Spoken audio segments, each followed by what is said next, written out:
Hi, I'm Tab Diesel. Welcome to our newest interview.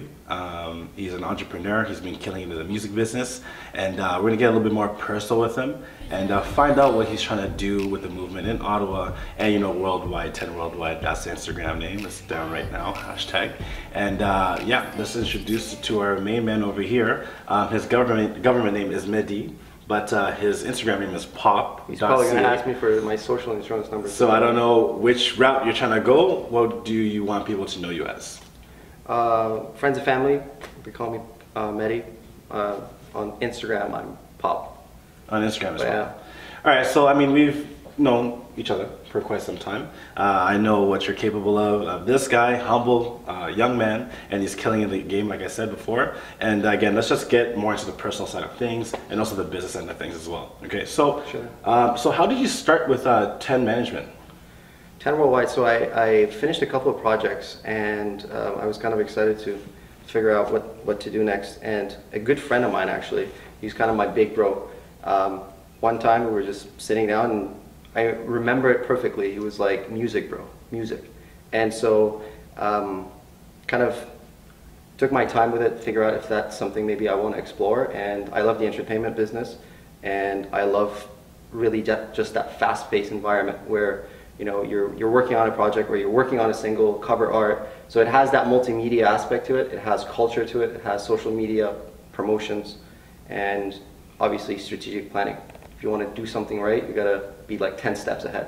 So with that, I thought it was the perfect fit, and it was just about finding the right people to collaborate with and make something great happen. Perfect.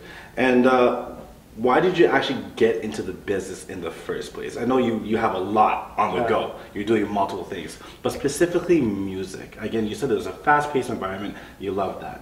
But why? What's the reason you are actually in the music business? What drives you every day? It's a very big question. Honestly, I'll tell you this. I'll give you my personal side. Is I love the challenge that it comes with, and going head to head with people that are obviously competing against you, but at the same time, you kind of, through the lens that you're looking at, it's like, oh, I love that kind of lifestyle, or I love that kind of impact that they're making on not just culture, but just every day. We listen to music all the time, and I looked at the stuff that I think I'm good at, and it was kind of like perfectly aligned. And for that, I said, let's fucking do it. By the way, can we swear? We can swear. We can definitely swear. Don't worry, I'll say it all the time. Fuck you. Fuck. Oh my gosh, fuck me. Anyways, so let's dive into what's the meaning of 10. 10. It's like an acronym for Tonight Ends Never. Okay. And it just goes back to how I think the business is run, which is you're never sleeping. Things happen, last second, and you're always working. If I'm not on my phone, I'm on my laptop. If I'm not on my laptop, I'm on my iPad. So it's just continuously just working. And sometimes you look at the time and you're like, oh shit, it's 3 a.m. I should probably go to sleep. I'm gonna break it down a little bit easier. What is the hardest part about starting a business, music management? And what's some of the advice you would give out to the younger entrepreneurs? I think the biggest thing is, if you want to get into music business as a manager, it's two things. I think obviously the first one is just music alone. If the music is good, the music is good. In Ottawa, I like to really, overwatch and see the kind of talent that we have, and we have plenty of them. Oh yeah. So I think music is obviously first, and then second is like choosing your path and saying, you know what, this is the artist that I think I should sign. And I'm going to do absolutely everything that I possibly can to make sure that their voice gets heard and that they're represented the way that they should. And so that they can focus on just making great music. Great advice. Yo. This man's a genius. I'm like the guru. He's like Skywalker. Don't worry about it. But at the end of the day, he's gonna look better than me. Okay, it's cool. Whatever. It is what it is. Skywalker. Is that like a Star Wars reference? That's a Star Wars. Yeah, I know more than them. Yeah, I've never watched Star Wars, but I just know. Yeah. We'll watch it afterwards. It's okay. Wakanda forever, right? So you've been in this business for more than a year, officially as 10. Yeah. And as of November, that was your official 1 year mark. Yeah, man. Oh, and wow. that was probably one of the best anniversaries I've ever been to. And it was properly done. I actually had a fantastic time. And were you drunk? Oh man. Don't make me blush, bro. Don't make me blush. He's like, oh man, oh my god. Yeah. On the hair, oh my god. But yeah, can you just tell us more about that night? What were the brightest moments and spotlights? Can you tell us about the whole experience for the 1 year? I remember sitting with my partner, my brother George, and we were thinking about, okay, you know, we love music. What else do we think we can do well and complement the music? And it was the events just kind of instantly like came to the foreground of like, this is what we need to do. And it was perfect timing because when we thought about it, it was around September time. We said, you know, we're just two kids, right? We don't exactly know how to run an event, but we said, we have 2 months, let's just make the perfect event. And let's not make it about 10, even though it was like 10th anniversary, but we just wanted to like showcase talent in the city. And not just, you know, the artists that we manage, but, you know, bring on board people like New Love, Keenan, Ian Lortz, Jaden District, June, you know, Red Couch Boys, and people that are obviously making an impact, you know, with the music they make. And of course, like, you know, SVLM or Vi, right? It was just a packed show, and I think it went really well, of like start to finish. Man, I was dancing the whole night. I had my champagne in the left hand. I was fucking stressing, bro. I was like, man, and you know what's honestly amazing is like I looked at around 10:15 p.m. outside, and I was like, holy shit, George, there's actually like a lineup of people. It was crazy. Yeah, I was like, man, are we selling the next iPhones? Like, it was as if it was Apple Store, and there was like a lineup of people. So when you see stuff like that, and you see how it's not about us, it's about artists, and you know, we're celebrating artists, and we're trusting in artists, it was amazing. And it just makes you appreciate the art that much more, because you know, like, people are supporting, and there's so much hype in the city for it. And you know, that it's just one of those outlets, and you created a perfect outlet that, you know, you started from day one, and you're still doing it, and that you're giving a platform for other artists, whatever it is, to actually showcase their talent. So good job on you, man. I'm really proud of you. And any reception and future plans for the shows? Actually, I was talking to George about it. Actually, we kind of, you know, we did like a teaser announcement. We want to do something sometime during the summertime called Ottawa Music Summit. And instead of doing like a 10th anniversary part 2 show, we want to kind of have 2 sides to it, which is having live performance and doing something similar to like Tinder or like speed dating, where it's like, I'm an artist looking for a producer, I'm an artist looking for a manager, and we want to have panels on there. So if you know people that obviously have been in the music business, you know, tell them to give us a shout. Tell everybody. Tell everyone. Yeah. He's gonna be DJ Khaled. So it's like, oh my gosh, everyone needs to come. I'll buy your mother a house. I'll buy your father a house. I'm lying. I'm not gonna. What do they say? It's like, what's that Kanye West song? It's like, you get a check, or no, you get a. What was it? You get. I don't. What is it? It's an Oprah thing. Is it an Oprah thing? But there was a song. There was a song on Kanye West, like. Kanye West.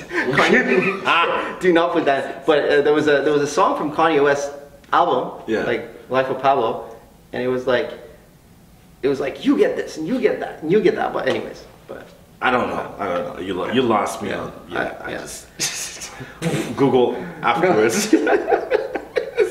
Yeah, you know, no, dude. Oh fuck. So one of your artists, you're a managing artist.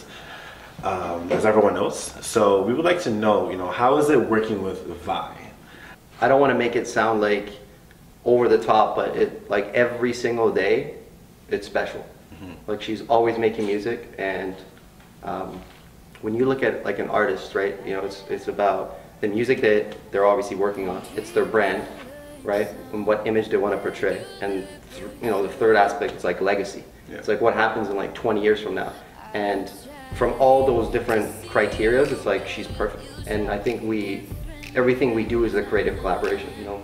And she has a lot of energy. She wants to do a lot of things, and it's about finding the right time to kind of figure out when do we do them. And it's just been honestly an incredible transition from looking for artists to finding her and hoping, you know, in some way we can just continuously elevate. Just kind of elevating the platform, her name and talent. So with Vi, what separates her from other artists? Because you obviously you singled her out. No? Sure. This is the one, right? What singles her out from everyone else? An old friend of mine actually sent her music to me and was like, "Hey, you manage models and looking for a musician, check her out." And it was just one song I listened to. It was "Reaping," an old version of it. Now she has like Blackwater. The song has been remastered, like re-engineered from the ground up. And I listened to it, and my instant reaction after like listening to it for like 30 seconds was like, how do I get in contact with her? Like, how do I just reach out to her and say, "You're fucking talented, let's work together"? She has an electrifying sound. Yeah, and honestly, like when we have meetings, and we have meetings like once a week, that passion, that drive, it's just what, like it just fuels me to just want to work more.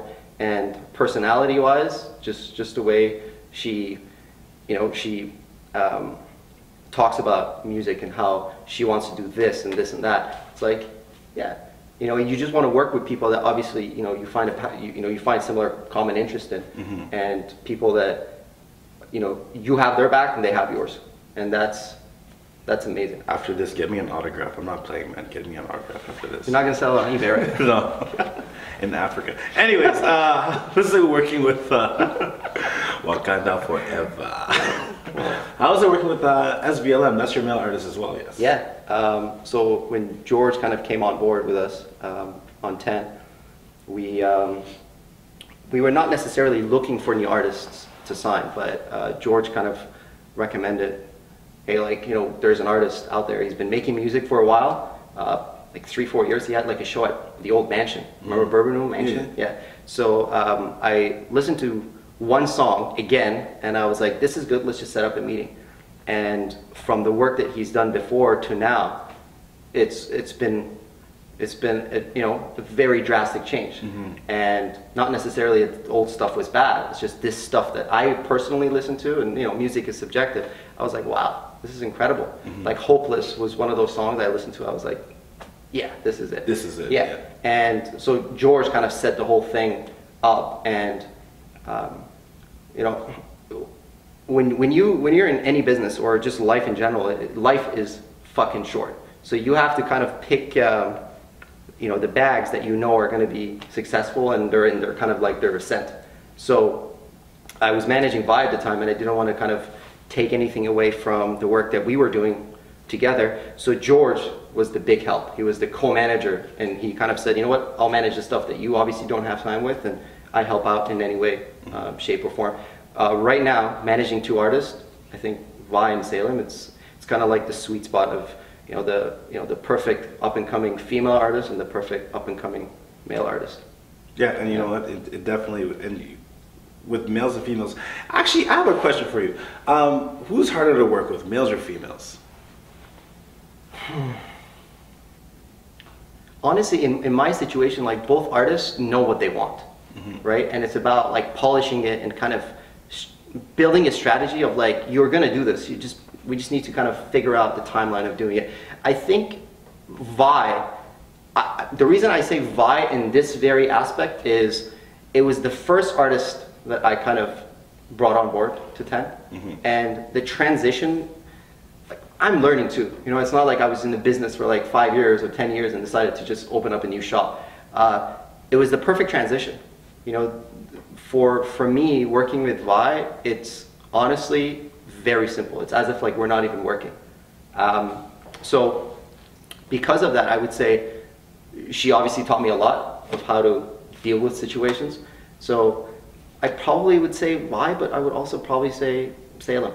We obviously have our, not necessarily disagreements, but there's different ways we want to do it.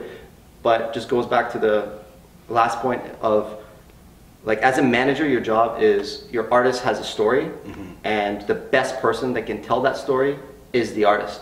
So our job as managers, at least the way I look at it, is polishing that story and letting her or him tell it.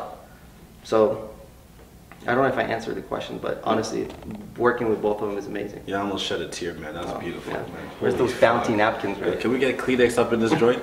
I need some fucking Kleenex. So, you know, and having the success that you have had now, congratulations. Are you looking to signing any new artists? I think it's just when that time comes, it's kind of like my artist SPLM. He has a saying: "We'll cross that bridge when we get there." We're not constantly looking for new artists, but if something or someone catches our eye, I think it just again comes to resources. Like SVLM and Vi are signed, and you know, as a management company, we cannot blow up another artist if these two artists haven't done well already. So, if obviously, you know, an opportunity comes, we'll definitely, you know, look into it. But right now, Vi and SVLM are the focus. They are going to remain the focus. So it's about getting maybe the right resources. So maybe a new manager that comes on board that's passionate about music, is willing to fail a whole lot, and saying, yeah, maybe, you know, we can pair this manager up with this artist if there's chemistry, and then kind of oversee the whole progress. And the stuff that we've failed on before and the stuff that's worked, kind of use that as like as a formula or a recipe to make sure that that artist is also doing well. Everything is calculated. Everything is calculated and must be calculated. 10 fucking steps. I always love that. He always said everything is calculated, and I use that advice since day one. Trust me, I'm never calculated. This morning was horrible, but you know, it is what it is. So, what's next for 10? In the next 10 years? Oh God, if I'm alive. Honestly, right now, we kind of do like a once a year kind of a meeting with every artist, and obviously our plans. I think for this year, for Vi and SVLM is obviously continuing to make great music. SVLM has a couple, you know, big things out that we're going to probably talk about soon. So when it comes to music, it's just obviously more content and being able to kind of reach that out to the masses, so more people can get a chance to listen to it. And for us is honestly the two things we do really well, I think, and it's something we just want to kind of stick in our lane and kind of be the masters of it, as music. So that's SVLM and Vi, and doing shows. And so I think the Ottawa Music Summit that we want to do, it's a lot of a bigger take than what we did with just the first show. But I think with the right planning, again, being 10 steps ahead, everything is calculated. I think it will turn out very well. Now, just closing the final words, the final chapter. What's like the funniest thing that's ever happened to you? Just best experience in 10. Best experience. Actually, let me make it easier. Most embarrassing moment. Most embarrassing moment. Jeez. It wasn't when you stole my chicken noodle soup, right? I was thinking of it, but it's not the worst.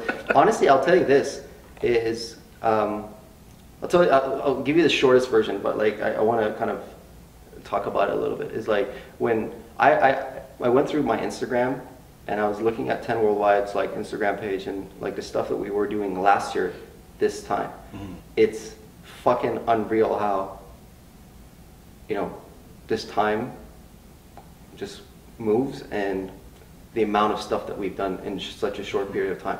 I don't have, honestly, an embarrassing moment, and we probably should, because, you know, there's a saying, if you haven't failed, then, you know, you're probably not winning. But I don't know.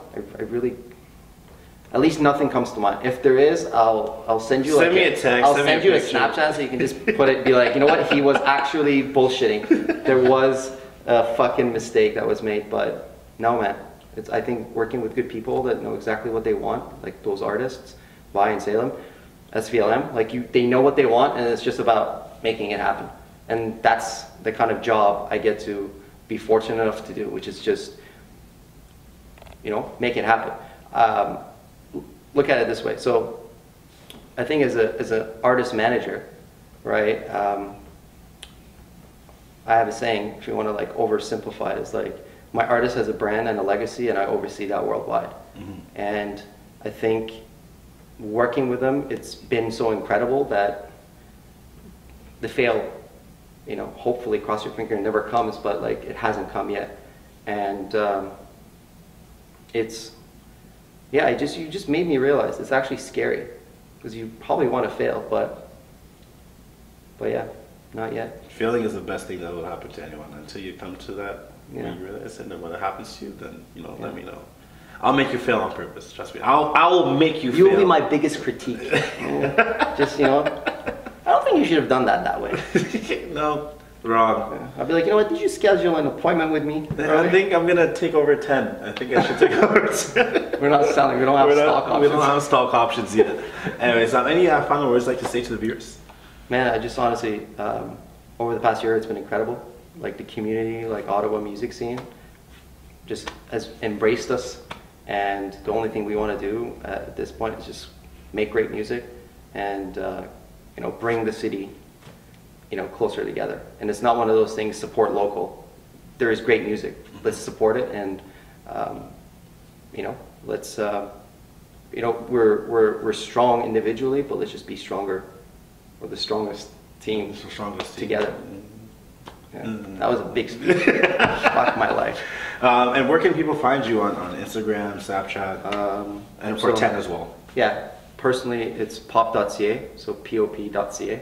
The company's Instagram handle is 10 Worldwide, and you can find me on Snapchat. I don't really Snapchat that much, but if you want to find me, it's XOWATER.